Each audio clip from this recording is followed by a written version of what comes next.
Hey guys, I'm your host Smitha and welcome to Journey Podcast, your weekly podcast on transformational journeys. Before I formally introduce my guest Isabell, I added a 30 seconds clip which will let you know what she is all about. To the audience, I have to say, knowing you for this short period, you jumped on helping to me on a personal level. And to everyone out there who is listening to this, I have my cousin living in Sweden, and she was going through some domestic abuse relationship, and she was living in shelter right now.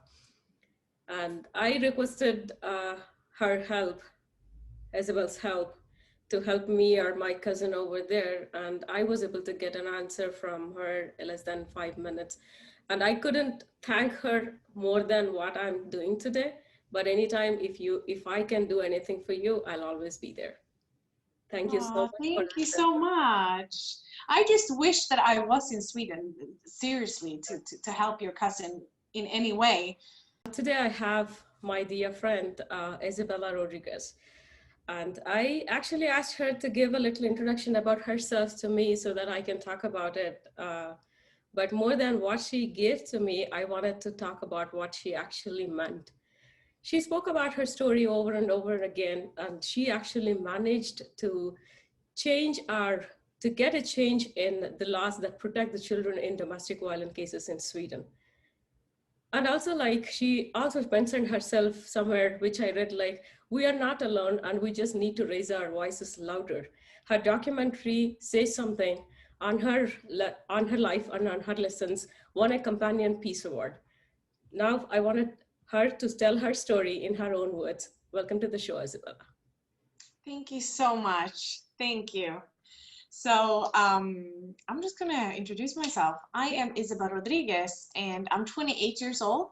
I am original from Sweden, Stockholm, but I live now in Costa Rica together with my husband, my 2 baby dogs, and I'm learning Spanish as much as I can. And today I am a confidence coach. I build mastermind retreats here in Costa Rica with my husband. We have couples retreats, we have the feminine power retreat, and the high-end ticket retreat. And I also have a book called Isabell Then and Now, which I wrote about my past life kind of thing, but what happened in my life before, and also my documentary movie Say Something, which goes hand in hand together.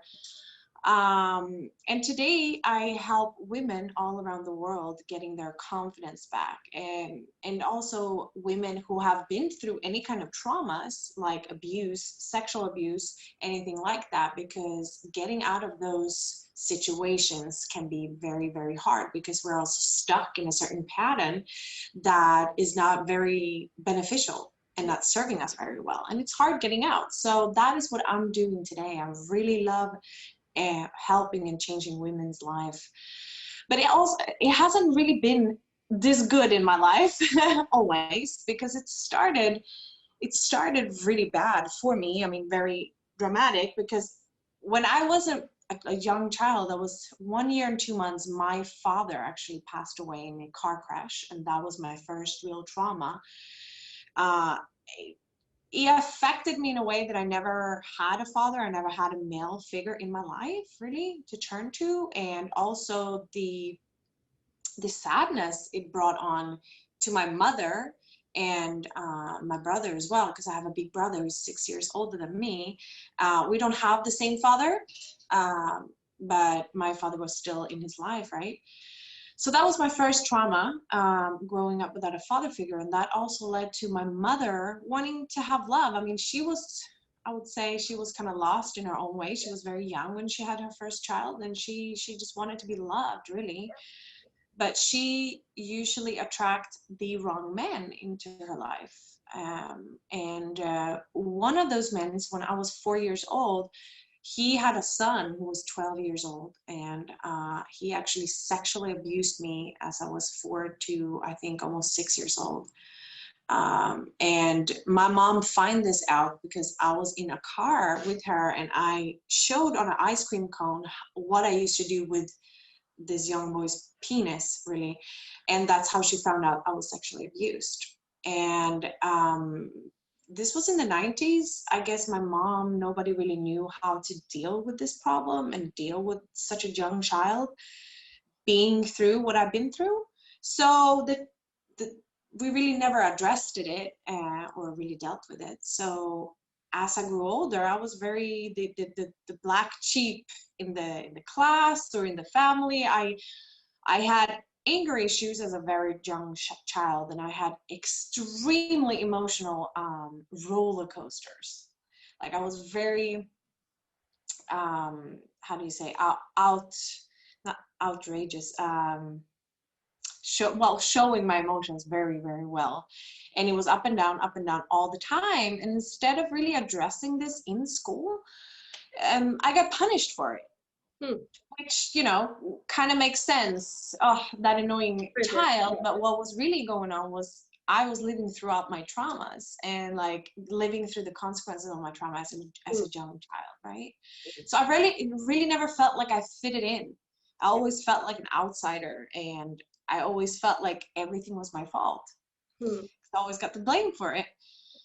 And as I grew older, I was 11 years old when my mom met the man of her dreams, right? And also, I was super happy when she met this man, actually, because my mom she didn't have much money. She was poor. She had 3 jobs. I barely saw her.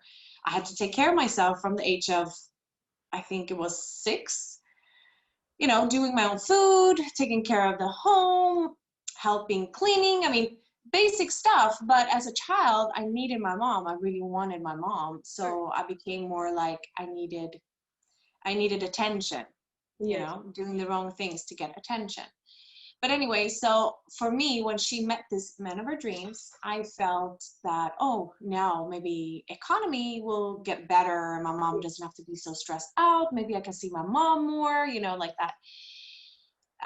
But it turned really quickly, and we moved in with him and his 2 daughters very quick, and things escalated very quickly there too, because he started to have very much aggressive. He started with these controlling rules. For instance, like the drawers in the kitchen, if you didn't close them like all the way in, if you forgot that, it was house of hell, really.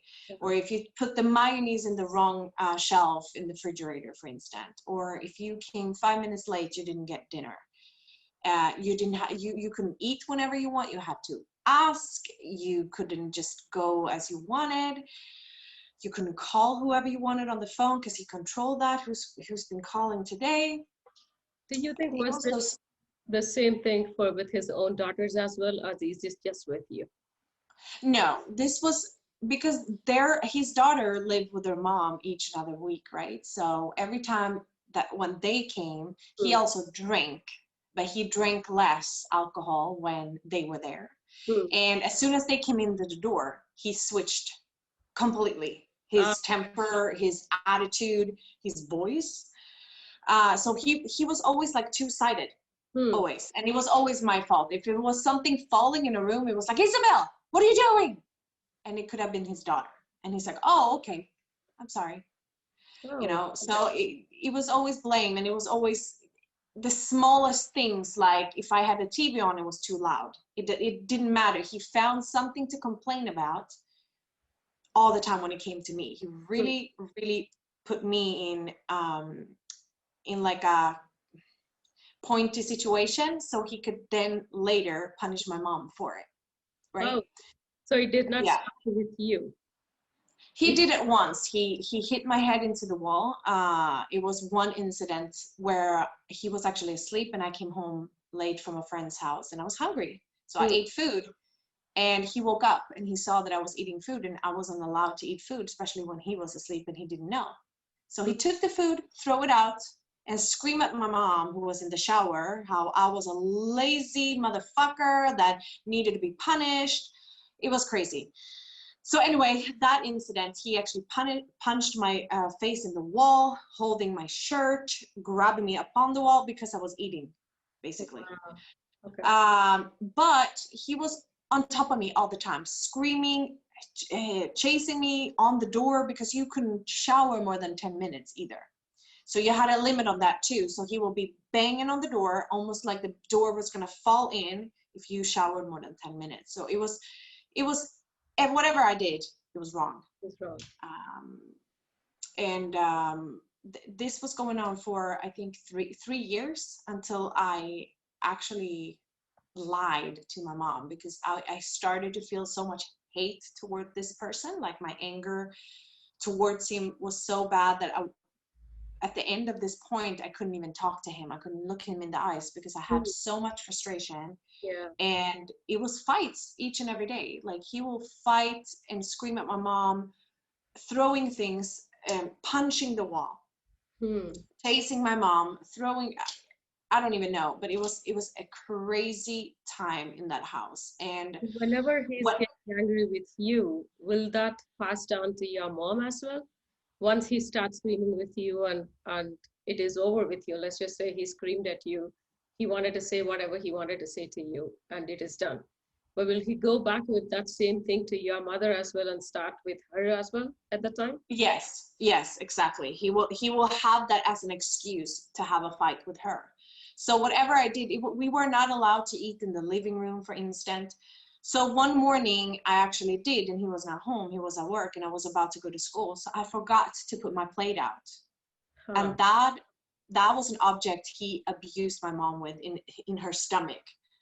Multiple times. She was laying on the floor, dragging her hair, putting that plate in her stomach, things like that. And one time I did a little thing on the floor when you have like a scratch. Well, he forced her to clean that away. And everybody who has ever done a scratch in the floor knows that you can't clean that away if it's ripped in the tree, right? So she had to clean it, lay on the floor and clean it for hours.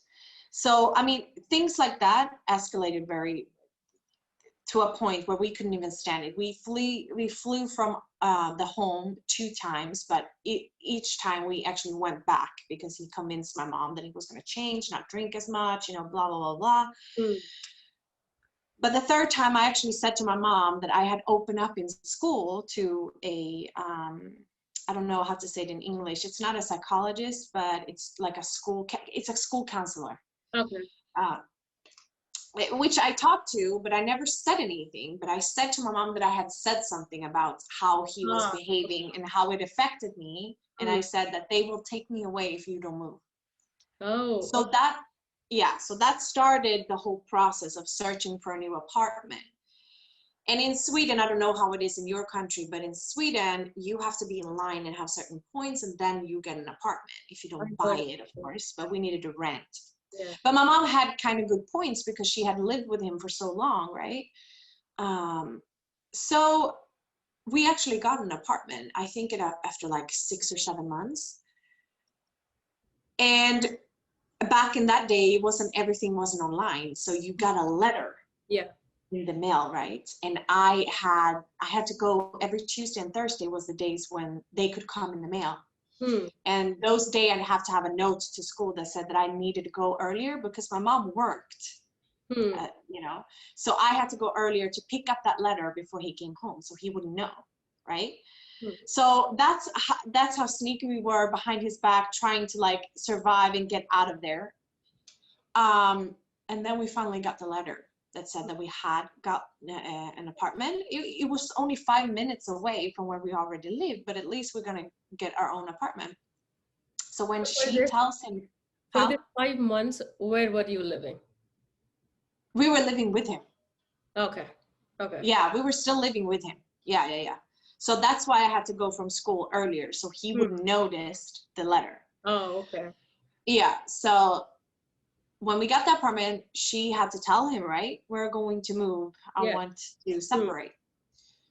And he actually forced her to show the apartment, and he managed to switch the apartment we lived in to an apartment on the other street of our apartment. So we lived in number 1 and he lived in number 5, I think, or if it was 4, whatever. So we moved on the same day into different apartments, and that's when it all escalated. We lived we lived there for 16 days in that apartment until we had to go into a women's shelter because it got so bad. He moved in a bed into our home. He So, put his like, food. though you guys moved out of the place where he's living, he technically came back to you. Yeah, to control everything. He controlled where mama, when she left, what she did, and she even locked her in for 2 whole days in his apartment. Didn't Wow. leave her, let her go or anything. So this whole time was crazy. I was for the most of the time out with my friend Pillan. She was my best friend, and I always stayed at her place because it was too much to bear at times, you know. But these 16 days were absolutely crazy. It was so up and down, and you can feel when something is so Yes. wrong in your whole body. And on the 16th day, we had to flee because he had threatened to kill her. Oh, okay. And me. So she was so broken down. Like, she wasn't the mom that I remember, you know, before this. She couldn't barely stand up for herself. She was quiet. She felt insecure. I mean, you know, it just at the point of breaking each Yeah. and every time, like each Yeah. and every breath, you could see that she was like falling apart. Yeah. So my best friend, her mom, actually drove us both to this women's shelter that we got a spot in, right? And we had to live there for, I think it was 3.5 months or 4 exactly. And I couldn't go to school. I was 14 years old at this time, a very sensitive age as well. So I couldn't go to school. And I remember I felt so much anger. I felt not only anger, but I felt that it was so unfair. Yeah. Because we had to sit in a women's shelter. Yeah. While he was a free man going out doing whatever he felt like, and we couldn't buy stuff. We didn't have clothes. We didn't know where to go, when to go.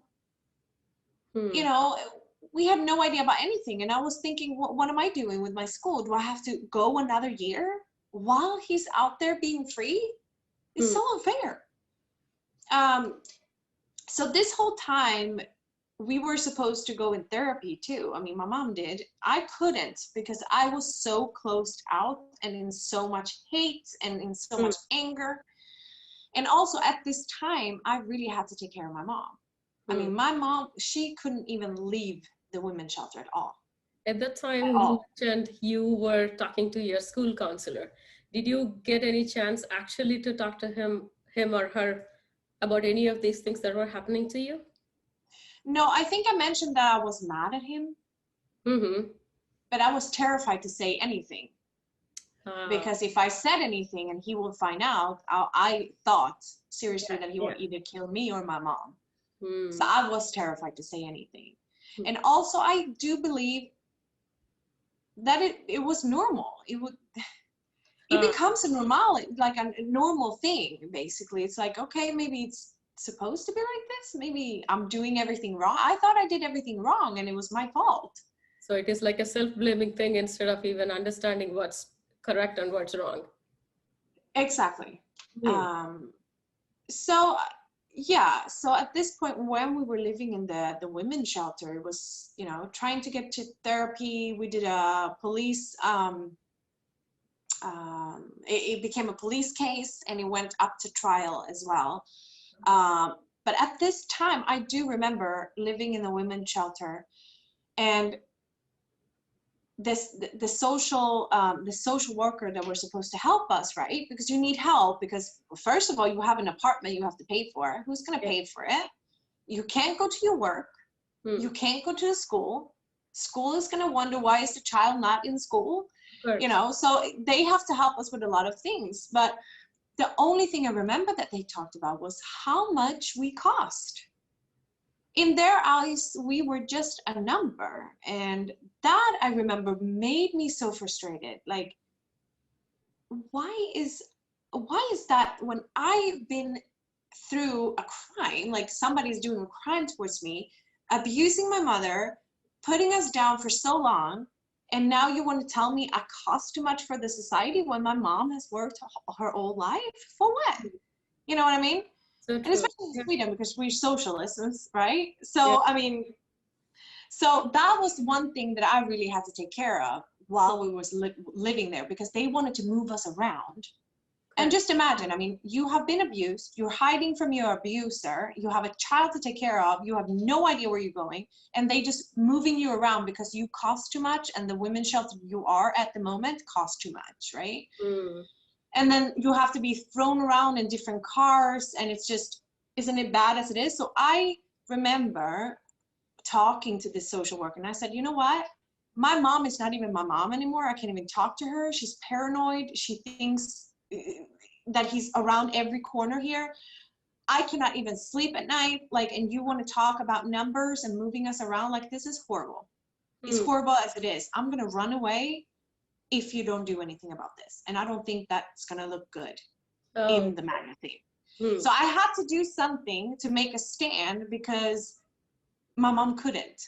So that was when it started for me to start taking care of my mom. And at 14 years old, that becomes hard for the relationship, Mm. because when she later got better and wanted to take the parenting role again, she couldn't. I was like, okay, so now you want to come in here and tell me what I can and cannot do? Mm. So we started to have a really, really bad and hard relationship between us. Mm. So it ended up, after we moved from the women's shelter, when we actually got an apartment in the same city as him, Mm. I had later on had to move to a foster care family to live there for a while so we could get away from each other, because it was just crazy. And at this point, the trial had already been, and he was accused for abuse, but he Mm-hmm. didn't get prison. Oh. Yeah, he got the um, when you I don't know how to say it in English, to be honest. I'm sorry. Um, but when you had to work outside, Huh. It's like community work. yeah. So he kind of got that, and then he also got restriction order. Okay. Okay. So he should not be meeting you, but instead he'll be doing a community work around. Yeah, so he didn't get prison, but he got a Yeah. felony, like he was failed. And then he got a restriction order, Hmm. and my mom got an alarm, right? So anyway, time passed, and I needed to go into a foster care, and I started to see this boyfriend of mine, which turned out to, it was my first real boyfriend, and he was really, really bad, and I just remember getting into this relationship and how I felt that this is not good. Hmm. I'm feeling like I'm going in the same footstep as my mom. Hmm. We were together for almost 1.5 years, and he abused me, he raped me, and he verbally abused me for a very, very long time. And he was a little bit older than me, and I was 15, about to be 15 at this time. And he used one thing that really tore me apart, and that I had to work with for a long time. But he compared me a lot to his ex. Oh. So he would always say, well, she would do that. She would have done that. Oh, well, why don't you do that? Because she did that. Hmm. So I would do everything that he wanted me to, Hmm. basically. So I would do things in any different way that he wanted me to, sexually, anything that he could want from me, he got it, because he used his ex, which I know today she never did, probably not even half of the things that I had to go through, because that was a manipulative way of him Yeah. controlling me and getting what he wanted. And that really, really affected me as I grew older, making me feel like I was never enough, and I always Hmm. needed to give more, and I always compared myself to everyone around, right? Right. Yeah. Yeah. So this whole period of my life, from the day I was 11 and my mom met this man, to I actually met my first real boyfriend that treated me basically the same. And my confidence was just down the drain completely. But I do remember at the end of the relationship with my ex-boyfriend, thinking that I can't go in the same footsteps as my mom. Like I just can't. You have seen too much by then. You had too much of experience. You have seen so much by then. Yeah, and I also felt like this is not how it's supposed to be, you know. But when you're in love for the very first time in that age, you think that maybe it's your fault. Maybe, you know, maybe this is how you're supposed to do as a girlfriend. I don't know, you know. And every time you did something wrong, it was your fault. And okay, so maybe I'm doing everything wrong because my mom's ex used to tell me I did everything wrong. Maybe it is something wrong, you know? So anyway, I decided one night that this is it.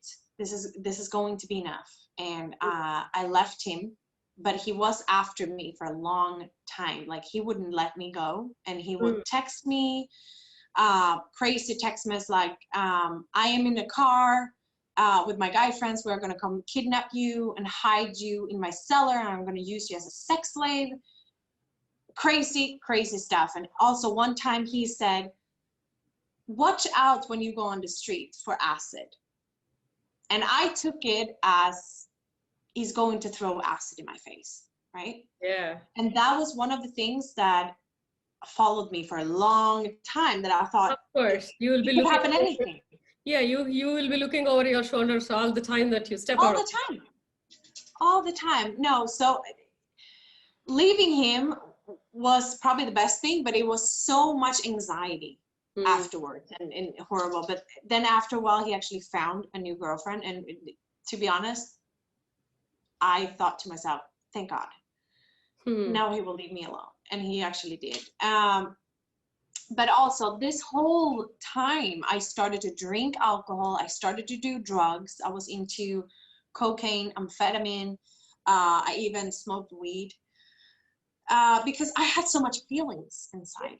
I was I was running from myself. Well, I thought I was running from everything else, but I was running from myself. So I went into that. It went into a down spiral of just negative self-sabotaging behavior. Yes. For years. And I could never figure out really why I could never be happy or just feel normal. And I thought, what's wrong with me? I must be broken, you know, all those kind of things. And it was not until I was 19 years old, and I had also been to the States before and took a drug that got me a psychosis called White Horse, and I took it for 3 months. Because under this time, I also started to develop an eating disorder. That was kind of my way of running away from myself and controlling something in my life, because I didn't have control over anything else. So losing weight and using that drug made me lose weight. So that was the breaking point of my life, because then I was paranoid. I just was living in a haze. I couldn't really think. I couldn't even see what I was doing anymore, and I was super depressed. And I ended up in a hospital trying to commit suicide. And this was my point of like, okay, either I'm going to die next time, or I will have to change my life completely. And the doctor actually said to me, you should have been dead, and if you don't do anything about this, you are going to be dead very, very soon. So there I am, 19 years old in the mental hospital. I was in there for 2 weeks, and I quit alcohol in there. Like I committed, I'm not going to drink alcohol. I got pills for bipolar. They did a like a research, or like a questionnaire of, okay, what's wrong with this woman, you know. So I got bipolar, diagnosed type 2, which I for many years thought. I thought for many years that I was bipolar. something was wrong with me. That's why I've been behaving so crazy, doing drugs, being down, being up, doing all these crazy things. But when I started to develop myself and went on my growth journey, when I finally stopped drinking, when I started to take care of myself, I realized that I am not bipolar. This is caused because of all of the trauma I've been through. And now I'm living through those consequences. And that makes me feel so much emotions because You were filling up all the things from the childhood to the point that it's going to burst. Exactly. So, I didn't heal myself because I refused to really. I talked to a lot of psychologists, I did, but I never really opened up or really let go of things. I was more like very angry still. Mm-hmm. So anyway, all of the things that I was living through was because of my trauma, not because somebody labeled me with a diagnosis. And I ate medication for that bipolar for almost 7 years. And I never really knew how that was going to affect me either. So when I was on my growth journey, because when I got out of the hospital and I started to eat this medication and I stopped drinking alcohol, taking drugs, and starting to take care of me, I also moved to Norway, my neighbor country. And I got myself 4 different jobs and I worked really, really hard. And I saved up money to go travel the world because that was one of my dreams. So when I got out of my haze and I really started to look into, okay, so what's my purpose? What can I do? Like, if I'm not going to waste my life being high, chasing the temporary highs, what can I do? And I was like, I want to see the world. I want to meet people. I want to learn. So that's what I did. I saved up all the money I could, and then I went on a world trip. And this was 2014. So this is 6 years ago. And when I was on this world trip, I was in Zambia in Africa. And I met this amazing, beautiful man, which I saw. And I was like, oh, so beautiful. And that man was about to bungee jump on the same bungee jump in Zambia as me. And that man became my husband.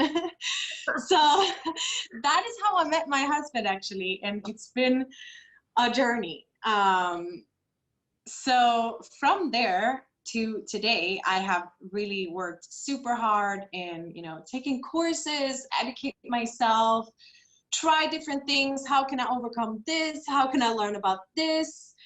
To get to where I am today. And I also sticked with a lot of stuff, like not doing drugs, not doing alcohol. Amazing. Being balanced in how I treat my body, because it's easy to go back to bad habits. So what changed what kind of a determination that you had? Like, what made you think that, okay, I don't want to go back to alcohol again, or I don't want to do drugs again? What made you to actually take that stance against? Because it was either I'm going to die or I won't. Okay. That was my biggest thing. Either I'm going to die, because I cannot have alcohol in a middle ground, where I cannot, for instance, I quit sugar as well because I realized what triggers me, and what I'm using to have a temporary high or hide from my feelings. So I have to look within. Okay, so what's going on here? Why am I turning to this now? So I had to really make a huge change in my life, and I don't regret it at all. I mean, I feel better than ever in my life because I made those decisions, because that is what really changed my life in the smallest step, because it's about the small steps that becomes the big change. It's not like you wake up one day, oh, I'm going to change my whole life. You might have the feeling, okay, I need to do something, but it's those small steps: quitting the alcohol, quitting the cigarettes, starting to walk every morning, having a morning routine, and then you implement these things one by one. And when one is good, you go to the next one. Yes. And then suddenly you have changed your life. Yep. But it's about not taking those big steps. Yeah. Sorry. Apart from your husband, is there any remarkable person, or like, is there any other person that you have met in your world tour that made a mark on you, on how you deal with your situations, or like what kind of a journey you are going to have? Is there any other person that gave you that kind of influence? I mean, I met a lot of people Ah, okay. throughout my journey, and especially my world tour. I met a lot of guides Mm-hmm. that taught me a lot of things, and people from different countries, of course. But I also remember I was in Bali and I met Katut. I don't know if you heard of him. Katut is from Eat, Pray, and Love. It's the movie with Julia Roberts, Okay. and it's the guy that reads the palms, right? Uh-huh. But he was so old, so his son was doing it, and he really changed my life. He read my hands, and he was like, "Wow, I can see you have had a tough life, but I can tell you this much: you are going to have a very blessed life." And I was like, "Oh, thank you." Whether it So happens yeah, or not, hearing that from somebody will definitely feel so good inside. yeah, and he gave me some advice, and amazing man. But also, I learned a lot of things. Like I started meditating, for instance. I do yoga, and that was a lot of things because of I went to different countries and cultures, Hmm. and I got to see how they live, what did they do, and how did they eat, especially. So I learned a lot of things, but throughout the years, I met a coach, which also changed my life. She was Christina, her name was. She was an amazing woman. She taught me a lot, and I got my healing through her sessions. Yeah, Yeah, learned it. amazing. So yeah, continue with your story. Sorry, I just had the question. Oh, no, no, no, no. So yeah, from 2014, traveling the world, I started a relationship on distance with my husband. And after, I think it was 2.5 years, we actually decided to move in together. We got married and then we moved in together. And he has been my greatest support, and also making me believe in love again, because from everything I've been through in my life, I really didn't believe in love at all. Hmm. That was my biggest issue, I think, to overcome and let myself be loved, Hmm. and also love another person, because I didn't trust men. I had had so many bad experience with men that I really thought that every man was a, excuse me, Same. piece of shit. Yeah. I really thought so. And giving my trust to somebody was really hard, and it took us years to go through that, Okay. to actually be brave enough and do it. Because You all that know, it's you've seen from the age of 2 was this kind of an abuse all around you.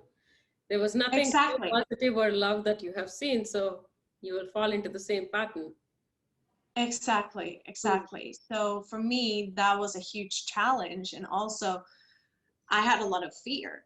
Hmm. Um, People say always be fearless, but Oh, I yeah. don't believe in fearless. I don't think that fearless should be used, because nobody is fearless. It's not about being fearless. It's about having the fear and doing it anyway. Yes. So being brave, and that that has really got me out of the comfort zone and starting to do all kinds of things, because of that, because of getting out of my comfort zone and starting to love and loving myself. Hmm. Coming from abuse makes you very insecure, Yes. um, with low self-esteem, and not trusting yourself that you're good enough or you can do anything. Yeah. So practicing that and actually having that love for yourself takes time, but it's absolutely possible. Of course. And I mentioned, I mean, while I was introducing you or like looking at your profile on Facebook and talking to you sometime before, I have seen that you spoke about your film or documentary, Say Something. How was that existing Yeah. in your life? So What? now I'm gonna tell you what really happened with my story, because 2010 was the year when I had just came back from a high school year in Texas, because I went to Texas 2009 to 2010 to study abroad. I came home and my mom had seen a advertisement in the magazine Mm-hmm. about a film team that wanting to highlight the relationship between a mom or a mom and a daughter or mom and a son that has been through abuse, how the life is afterwards, how they finding back to each other, basically. They wanted to highlight that for our system in Sweden. So my mom contacted them and said, hey, I would like to join.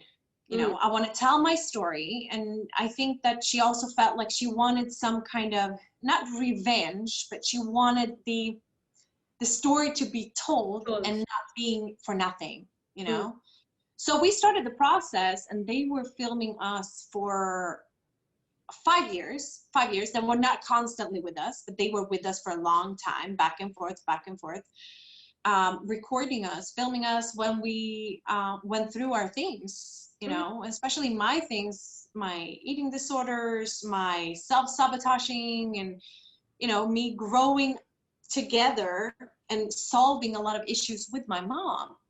I think I have seen the trailer for this, and I believe you were in the hospital at that time as well, in that period. Yes. Okay. Because when I was 19, being in the hospital, that was actually the third time I tried to commit suicide. Wow. So I've been in and out, and also because I used to get very depressed. I was high, and then I got depressed, and I got high, and usually I was in bed for 2 weeks. I didn't go to the bathroom. I didn't eat. My mom had to call an ambulance. Like, I don't know what to do with my daughter. She's laying in a dark room. I can't handle it. What am I supposed to do? So I was in and out in mental hospitals to get help, basically. And I really wanted help, but it was hard to actually get the right help. But anyway, so we started this documentary movie recording, and 2017. It was out, it was on the cinema, it was aired, everything, and we actually won the Kristallen Award in Sweden for Best Documentary Movie 2017, and that was absolutely huge. I mean, it was huge for me and my mom, because also that was not a sign, but a proof that, we have done something that is actually changing the world.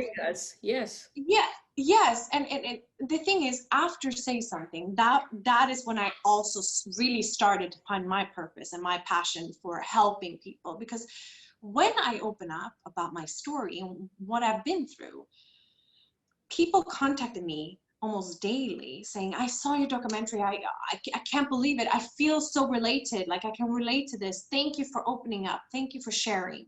Wow. And I started to see, wow, that means when I speak up, when I'm being honest, when I speak up and I'm actually telling my story, my truth, people can relate, and I can actually help people that way. So one thing led to another. I started to share my story. I started to tell people how I got out of it, and as I was going through this, me and my mom, we actually got in contact with higher people with higher power. And we talked to something called Regeringskansliet in Sweden, which is the people under the politicians that actually handling laws. Okay. So we told our story, how this affected me as a child, how this affected my mom, what they can improve with women's shelters, how they can improve the system. Because it's, when we got out of there, we were like, oh my gosh, it's so many things that's lacking,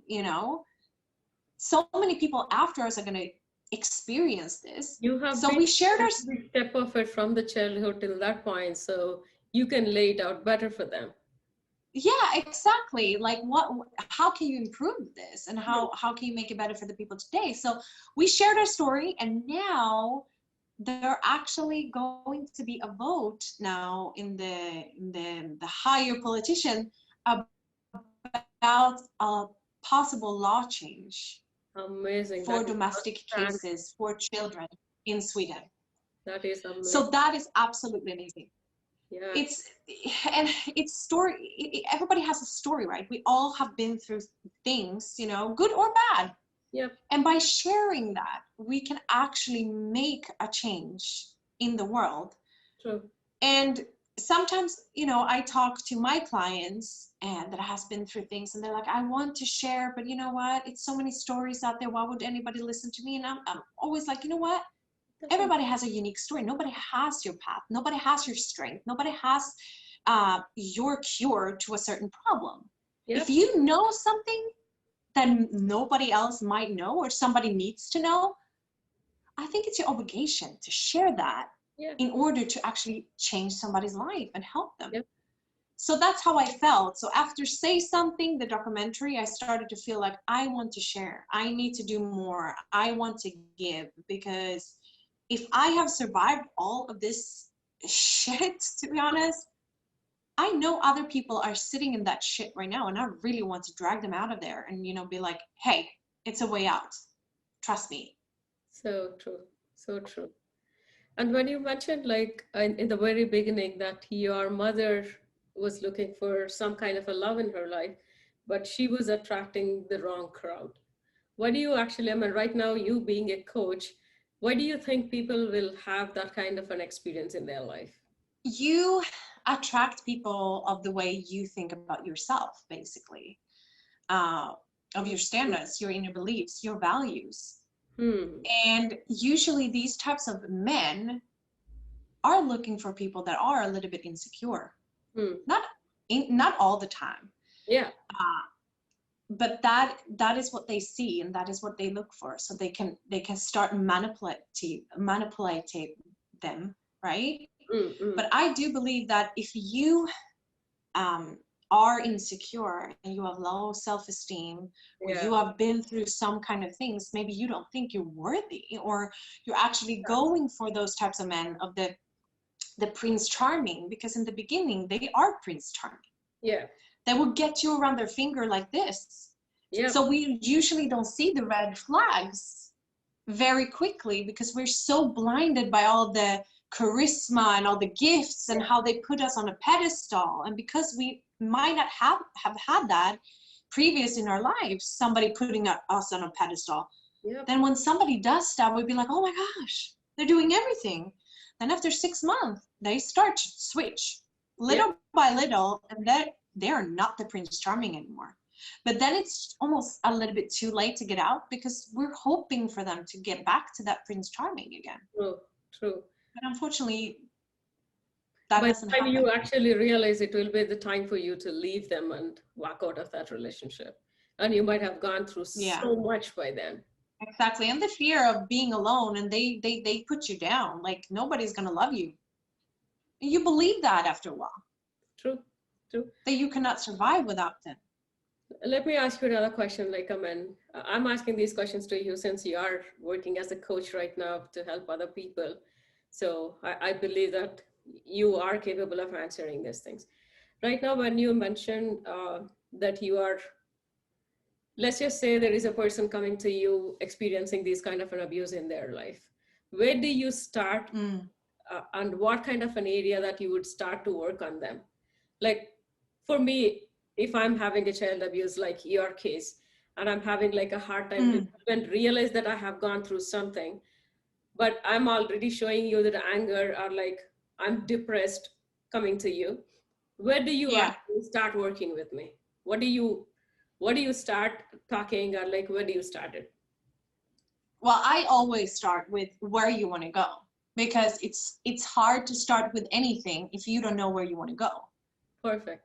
Perfect. You know what I'm saying? It's super important to know the positive instead of just looking into the negative, because being through abuse makes you in a loop of very much negativity. It's negative about yourself, True. about the world, about everybody, and usually we are in a victim state. True. We True. don't see anything around us. So But true. it's so important to look at where do I want to go in order to start seeing certain behaviors, to start seeing changes if we don't know where to go, you know? That where to go doesn't mean like you have to be a millionaire in next 10 years, nothing like that. You just wanted to have a basic understanding. Okay, I wanted to come out of this relationship or this abuse, this kind of a depression or anything, should do it, correct? Ex- and who do you want to become is the Yeah. most important thing. You Yes. know, being a millionaire can be different things for everyone, but who do you want to become? Hmm. How do you want to feel? Okay. Okay. So that's where you That start. is the thing that you need to lay out. So I always start with where you want to go, who do you want to become? what kind And of, that's how we lay out the work. sorry, what kind of a steps are like, how long do you think? Of course, it depends on person to person to actually grasp what you're teaching or to put that into an actual perspective and work on it. It would be definitely different from person to person. But since you are coach, like, I don't know, maybe 5 years now or 4 years, how soon do Yeah, you, I've been coaching for 3 years, okay, actually. Yeah, so, sorry. no worries. So in your 3 years of experience, how soon do you think a person can, like an approximate time, the person can actually think through or come out of that mind block thinking like, okay, I have something that I wanted to come out of, or like I'm in depression, I don't want to be like this anymore. How long do you think that is actually taking any person in a minimum kind of a time to a maximum timing that you have seen in your experience? I mean, it's very, very different Yeah, that's, from person to person, yeah. and also from situation to situation. But anything is possible. I mean, I've seen people to get out really not from depression, but have a wake up call in one session. You know, when they actually start like, oh, okay. It's about asking the right questions, because we do, all of us have the answers inside of us. It's just that we have never unlocked them. True. I mean, if we think about it, our brain has like a huge capacity of knowing so Yeah. much Yeah. and grow. I mean, we have airplanes up in the sky. Somebody came up with that. Hmm. You know, it's about unlocking those things and unlocking uh, your inner, I call it your higher self, and step into that Hmm. and get over these old beliefs about yourself. That Wow. is the main thing, like the old beliefs. And when you start realizing things, and when you start being aware, you get this aha. And then when you start living, going back to your life, you're starting to see, oh, I'm doing that. That's what I'm doing. Yeah. Okay, now I saw it. And you start recognizing your pattern, your self-sabotaging pattern, how you confront people, how you talk to people, how you talk to yourself. And when you start realizing those things, it's when the process is already going. You cannot go back from that, because you, oh, wow, okay, I'm Already starting said to it. get this now. I'm Yeah. starting to self-reflect on myself, and I'm starting to grow. It's very different. But going out from depression, I mean, if you have a very deep depression, or you're very, very sick within, I always refer to a psychologist, or yeah, well, a psychologist or a psychotherapy, because I'm not a psychologist. But if you are able to you are able to actually being receiving the help, and Hmm. actually knowing that you can get out of it, that Hmm. is fine. But if you're really, really, really depressed and you need professional help, I always refer. Okay. Okay. I mean, apart from asking these questions, you being a coach, if you remember, I had a personal experience with you as well. So when I was first time talking to you, you were sharing your story on a highlights kind of a way. And when I was connecting with you and explaining about my situation, you triggered my thought on something like when I said like I had been through domestic abuse, and you mentioned like maybe your husband had something in his childhood that is not connecting with him properly, so he's pushing that onto you. That triggered a lot of thought, Yeah. which I never thought about before, and I felt like, yeah, maybe that is true, right? That's how I got that thought, and I was like trying to process like maybe that could be the reason for him to behave like that. I'm not justifying that whatever he has done is correct, but at the same time, at least for me to have a closure or understanding on where this is going. So yeah, that's the reason I was asking you these questions on the show, because I know you personally. Yeah. I am actually like trying to understand, or like I know the connect, but yeah, if you can explain it in your words, that might help more people to understand where this is going. Oh, yeah. No, but I mean, every person in this whole world has been through some type of things. True. I do not, this is my own opinion, my own belief. I do not believe we are born evil. We True. live through our circumstances, our experiences. We are carved into the person we are because how we were raised, what people we had around us, what we have been through. And even as much as I have hated my abusers, I needed to forgive. But not only to forgive them, you know, like releasing it, but for myself. Because I am the only person really going around with that blame, with that hate.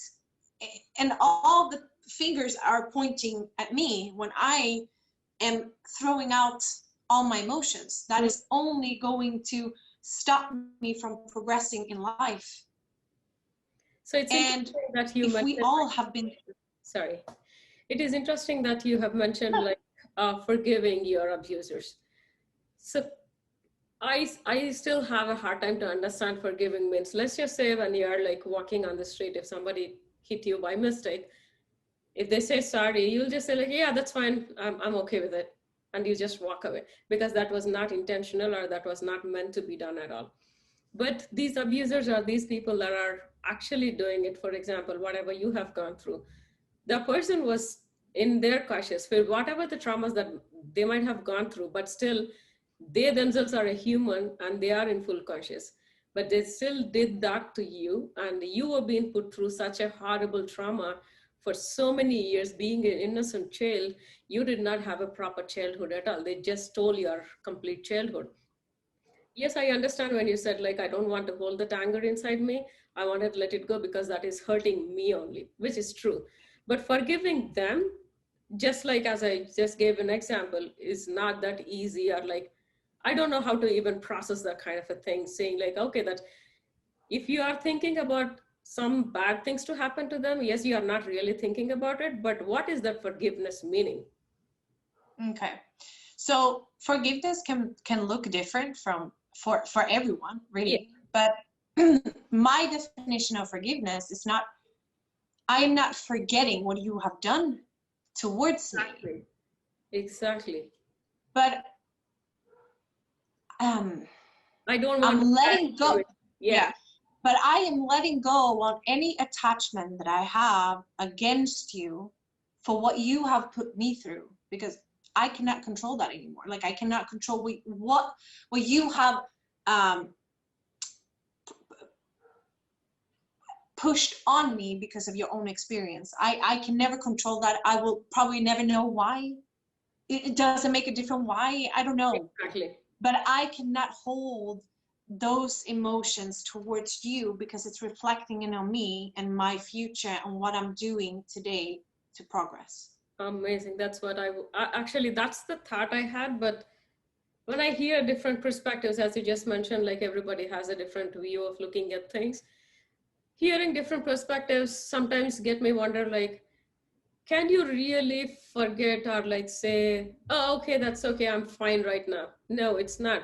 You are broken so much deep inside you and you are looking for therapy. You are still in therapy for years together so far right now. But actually face that person and say like, oh, okay, there is nothing, I'm fine with it. I don't think I can do it. That's why I just asked the same question to you. You never have to be fine with it. I don't think anyone should ever be fine with being Exactly. abused, but it's a difference of accepting, okay, it has happened, but I I am not holding on to it anymore. agree with that 100%. I would say, I mean, everything is possible, and we all go through everything in different ways. But one thing that you should always know, you are not alone. It's so many people out there that wants to help, Awesome. or, you know, sharing, opening up their heart and their story. Awesome. Because that is one thing I remember. I felt so alone growing up, super alone. I felt like nobody understood me, and every time I did something wrong, it was wrong with me. But I reacted out of Yeah. emotions that were stuck. It was a trauma, it was a unhealed wound there. And sometimes it's really, really hard to go through that. And I do believe that if you just know and hear it enough time that you are not alone. It's there, it's people out there to help, and that's why I wrote my book, or I shared my story.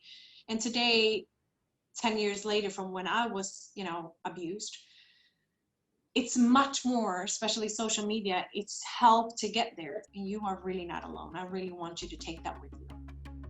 Okay, thank you for tuning in, and you can find me on all the socials at Smitha and the show notes for any resources mentioned. See you next week. Take care.